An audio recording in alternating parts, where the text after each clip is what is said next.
Ishte një ditë pranvere e shkëlqyer. Dielli shkëlqente lart në qiell dhe ajri ishte pothuajse i ngrohtë. Por sot kishte ndodhur diçka e pazakontë që i kishte çuditur të gjithë. Duke qenë se nuk i shkonin shumë njerëz, 2 vizita në të njëjtën ditë quheshin shumë.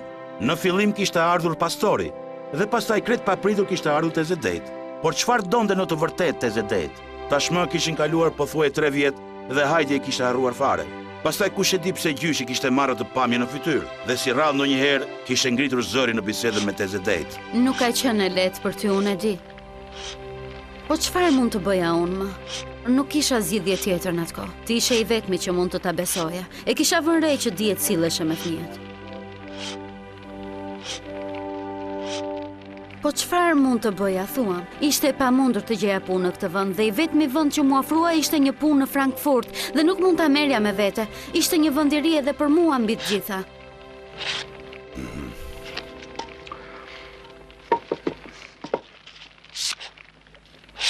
Sigurisht nuk dua t'i bëj gjërat e lehta, por tani mund t'jesh i lumtur. Kam ardhur ta marr me vete. Mu desh pa kohë, por tani që u rregullova, mund të kujdesem unë për të. Do ta marrësh përsëri? Po, do ta marr me vete. Siç e shikon këtë herë të solla një lajm të mirë.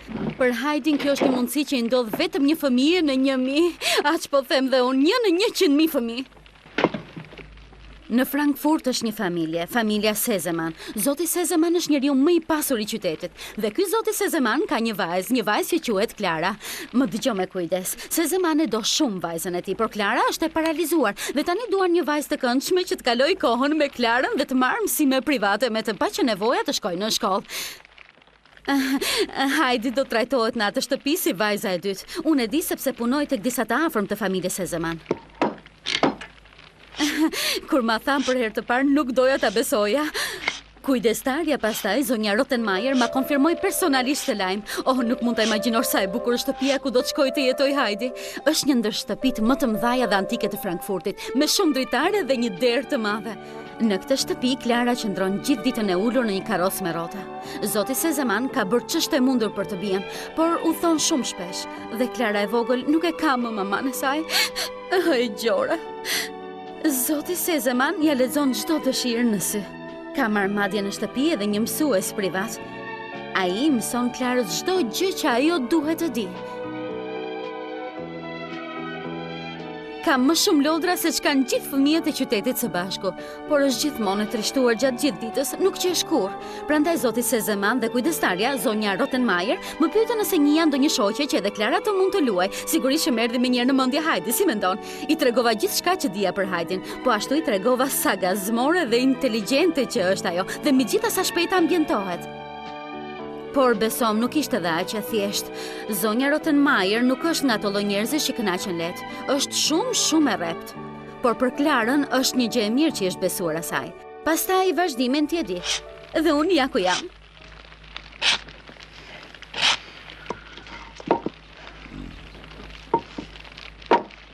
Po, pikërisht siç e kisha imagjinuar. Lajmi mrekullueshëm të kalon pa fjalë apo jo? Oh, sa i lumtur dhe krenare që jam. Çfarë ke tjetër për të më thënë? Mendon se bëj thjesht për egoizëm, a? E di që gabohesh. Ti pastaj gjithmonë më ka bërë përshtypje fakti që ti nuk më flet kurrë dhe nuk tregon asnjë grimc për zemërsia. Po, ti gjithmonë ke qenë njeri fjalpak. Dua të them se kushdo do ishte hedhur përpjet nga gëzimi me një lajm kaq të mrekullueshëm si ky. Sigurisht. Atëherë shko tregoj atyre që mund të kërcejnë nga gëzimi. Çfarë? Oh! E po tani më dëgjoj mirë. Hajdi tashmë është 8 vjeç dhe nuk di asgjë, nuk është në gjendje të bëjë asgjë, nuk di as të shkruaj, as të lexoj dhe aq më pak të tregoj. Dhe poshtë në fshat më kanë thënë të gjithë që ti nuk e ke fare ndërmend ta çosh në shkollë. Di unë çfarë është më mirë për Hajdin. E di më mirë se gjithë ju të tjerët bashkë, më kuptove? Ajo do të qëndroj këtu. Hajdi është vajza e motrësimit të Gjorgj që ka vdekur dhe unë jam përgjegjëse për lumturinë e saj. Nëse do të më hapësh luftë, jepi. Fillo pra, por të dy e dim që me siguri unë do të fitoj. Dhe të gjithë banorët dëshmitar të fshatit do të jenë në krahun tim. Si thua, ke dëshirë të të jap një mësim të mirë? Ajo duhet të shkojë në shkollë. Çfarë do të bëj kur ti të mos jesh më? Çfarë? O zoti i madh, nuk të kuptoj fare. Për të ky është një rast i rrallë dhe ti sillesh sikur kërkon ti bësh keq. Po mirë pra, si të duash ti? Shkojmë në gjykatë nëse kjo është ajo që ty të pëlqen. Barove tani, apo ka akoma për të folur? Po, nuk ta merr mendja dhe sa shumë kam për të thënë. Për aq kohë sa ti jem këtu edhe të flas, ti duhet më dëgjosh do apo nuk do plakushimi i dashur. Herën e fundit që shkela këtu guxove të më largoje sikur tisha një qen rrugësh. Por tani lavdi Zotit ti nuk mund të sillesh më me mua në atë mënyrë sepse di si ta tregoj vendin, duke parë që tani jam bërë një zonjë. Dhe jam në gjendje të tregoj se si sillet një zonjë.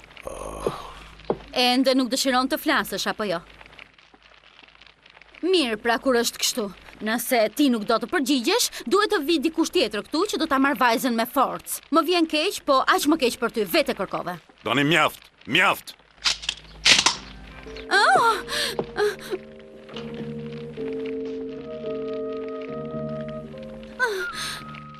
Mirë, merë vajzën me vete, por mos e sill më kur këtu. Mësoja në ju ato që i duan për t'jetuar, duke qenë se jeni shumë inteligjente. E shikoj sa mirë ti t'jetosh jetën, duke dëgjuar fjalët e tua boshe dhe duke parat pend qesharake që mban mbi kapele. Unë preferoj të mos di asgjë nga kjo. E kuptove? Po, lërja Hajdi të vendos, tashmë ajo është një vajzë e rritur dhe di se çfarë kërkon. E një mirë nuk do të largohe kur që këtej. Unë po t'isha në vendin tënd nuk do isha kaq e sigurt, pastaj kush e di si e ke trajtuar atë. O zot, sa e pamundësie. Do ta shikojmë kush nga ne të dy është i pament plak i egër.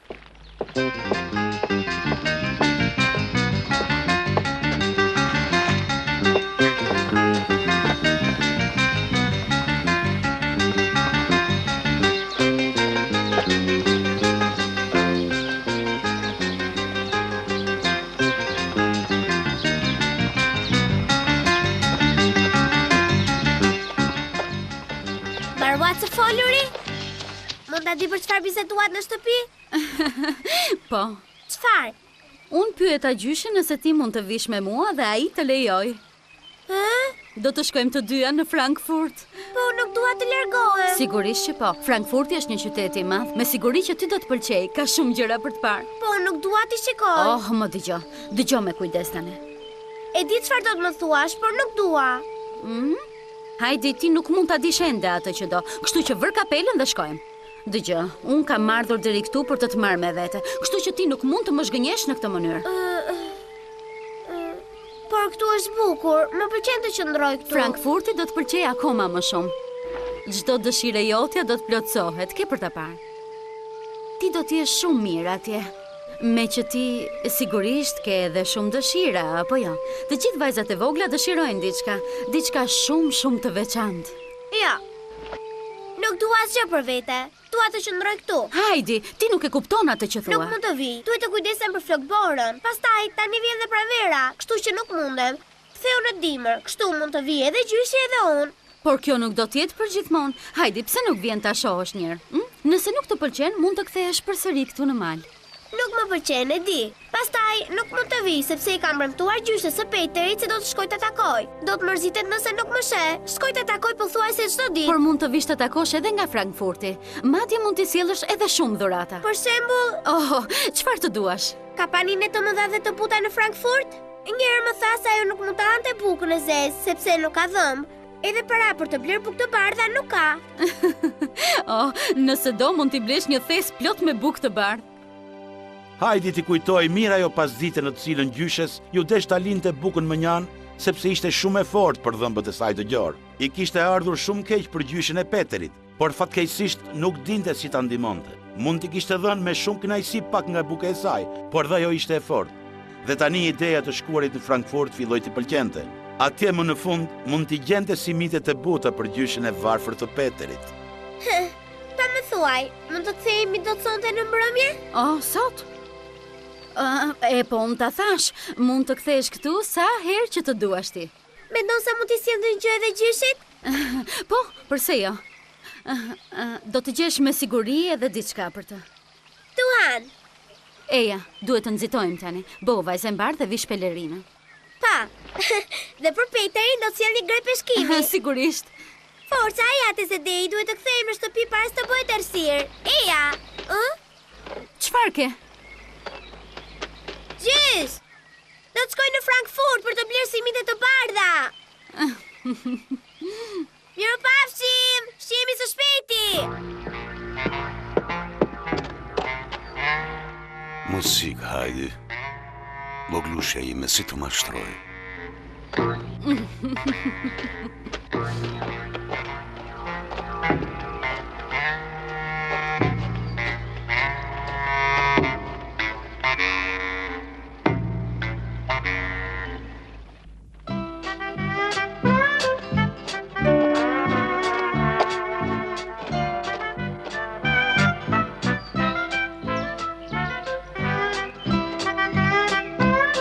Të shikoj mirë.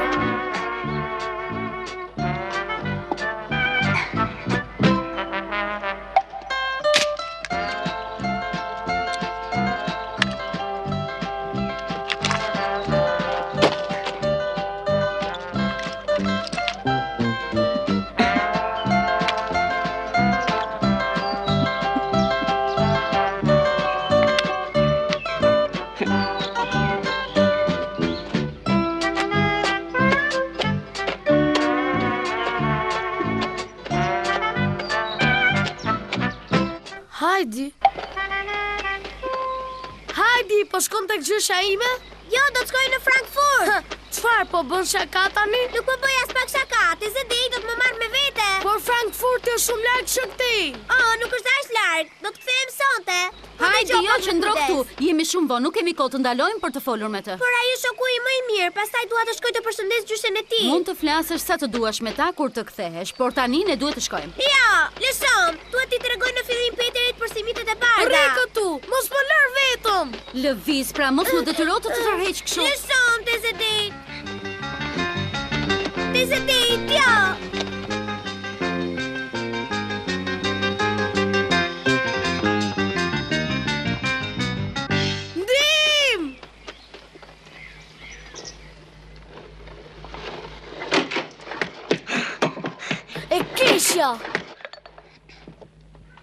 Peter, pse je i kaq i inatosur? Çfarë të ka ndodhur? Peter, pse nuk i leje jashtë drurët? Mos më thua që do t'i lesh mbi tavolinë. Me sa duket nga fytyra, duhet ta kenë dënuar një javë mos shkoj në shkollë. Duhet ta ketë merituar. Patjetër.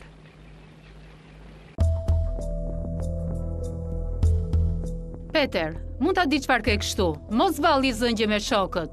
Jo, nuk jam zënë me askond. Po, tani po filloj të shqetësohem me të vërtetë edhe unë. Nga zëri duke shumë i shqetësuar, Peter. Mirë pra, bëhet fjalë për Hajdin. Ajo është e keqe. Dejti e mori me vete në Frankfurt. Jo. Po, e pasun. Jo, s'është e mundur. Shiko, ndoshta Hajdi nuk ka faj për këtë. Po s'thua moj, shkoj me të, nuk të mjafton kjo. Nën. Lere këtu, voglushen. Dejt, lere këtu. Dejt, sile këtu Hajdin. Ne vetëm atë kemi, Dejt. Dejt. Dejt. E dëgjove Tezedit, po më thret gjysha e Peterit. Eja, nuk kemi më kohë. Por më thirrje Gjora, duhet të shkoj tek ajo. Harrove që është e verbër? A do pushosh ndonjëherë se foluri për atë plak? Po, është plak, por është shumë e dashur. Po të kujtoj vetëm diçka, nëse do të shkojmë mirë bashk, duhet mos të bërtasësh, dakord? Unë nuk po bërtas, por më lër të iki. As nuk më shkon ndërmend. Do të kthehem. Do të kthehem.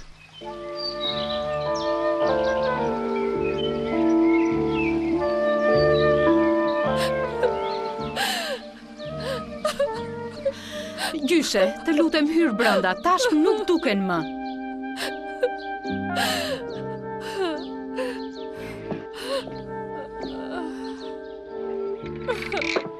Eja, po të shoqëroj për tek arritja, atje do të jesh më mirë.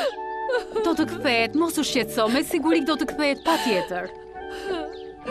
Qetëso, ke për të parë që do të kthehet.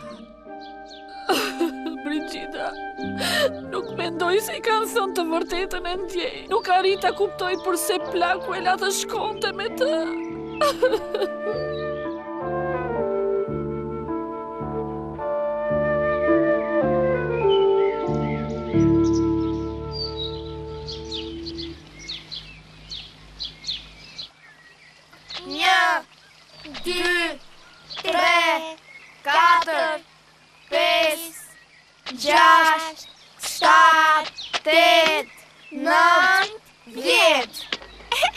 Shikoni Hajdin.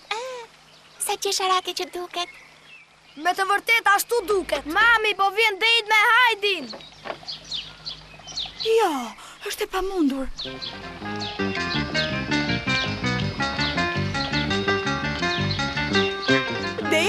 lund, me sa duket ja pas ke dal mban. Po? Pa më thuaj, ta da kollaj plaku voglushën. E vendosi ajo vet. Ja, po shkoj sepse dua të blej simite të bardha. Mund të blesh edhe plot gjëra të tjera po të duash. Kishte ardhur koha të edukoje ashtu siç duhej. Mirupafshim.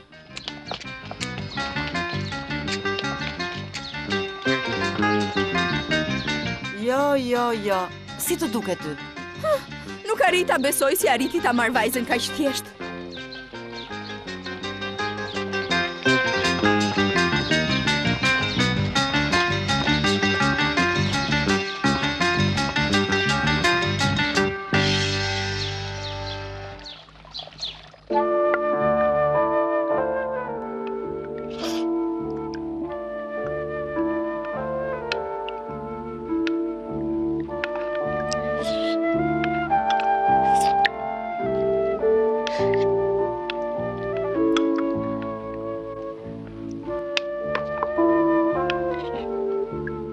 O, Zoti madh.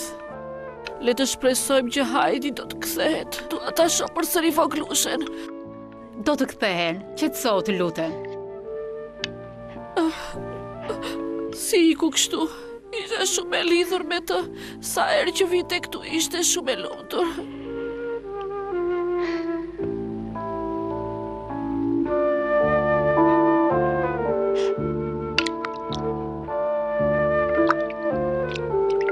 Mirë, tani merre mund me këtë punë. Peter!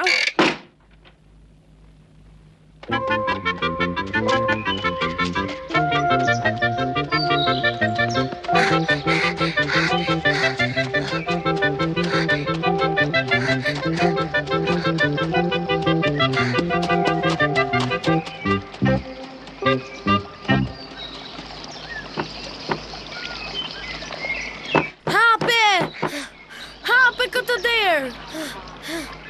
E di që e brenda, hape.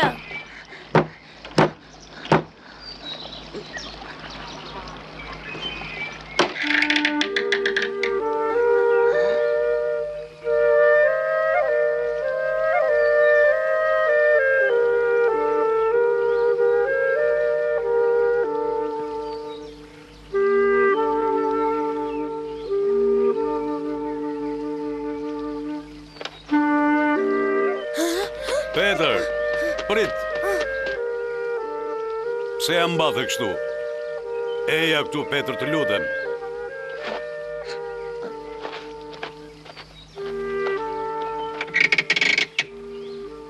Jam i lumtur që je këtu.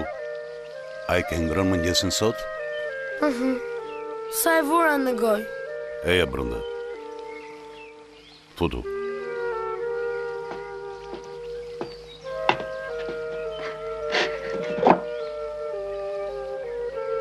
Përse i ku nga na? Përse i largove që këti? Përse? Ajo nuk ishte bërë asjo të keqe. Ishte dëshira e saj që të largohej. Dëshiron të vetë të ikte. Po.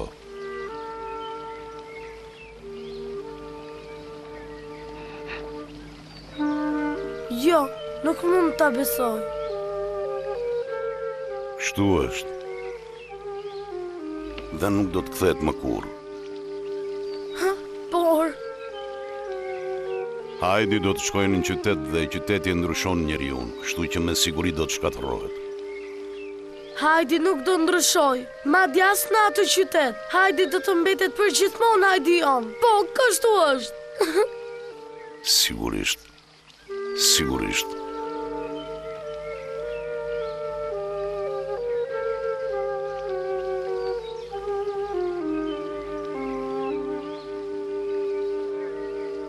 Peter.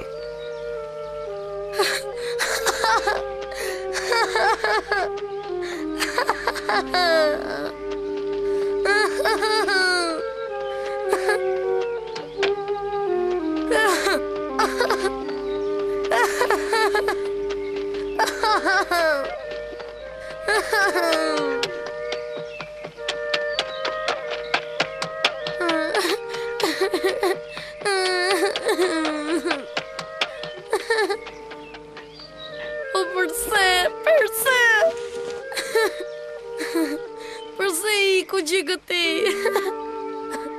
Hajdi! Hajdi!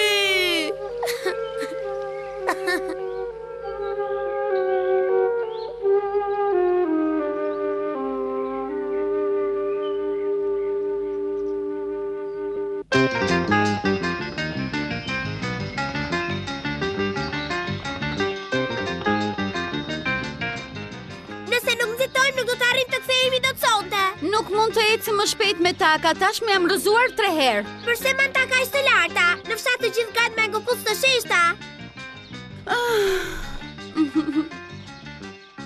Hajdi vraponte në mal sa më shpejt që mundej. Mendonte të blende simite të bardha për gjyshen, duham për gjyshin, grep peshkimi për Peterin dhe po ashtu nxitonte të kthehej për të ngrënë darkë në kohën e dur. Hajdi e dinte që gjyshit nuk i pëlqente të kthehej vonë në darkë dhe për këtë ishte pak e inatosur me Teze Detin. Përse ecte kaq ngadalë? Nuk e dinte që Voglusha i kishte premtuar gjyshit se do të kthehej gjithmonë në shtëpi përpara se të errej? Hajdit nuk ja merrte mendje që nuk do të shikonte gjyshin jo vetëm atë mbrëmje, por edhe për shumë të tjera. Ju desh shumë kohë që ta kuptonte se Frankfurti ishte larg, shumë larg nga malet e saj. Për një çast udhtimi në tren e entuziazmoi, por pastaj u kujtua gjyshi dhe u trishtua shumë. Çfarë do të bënte pa të? Do t'ja dilte do të mbani vetëm? Si do ta kalonte kohën kriti vetëm me smaleve? Kur do ta shikonte? Kur do ta rishikonte përsëri gjyshen dhe gjithë miqtë e saj? Çfarë do të bënte në Frankfurt? Hajdi u mendua dhe vendosi diçka. Po për këtë do t'ju tregojmë herën tjetër.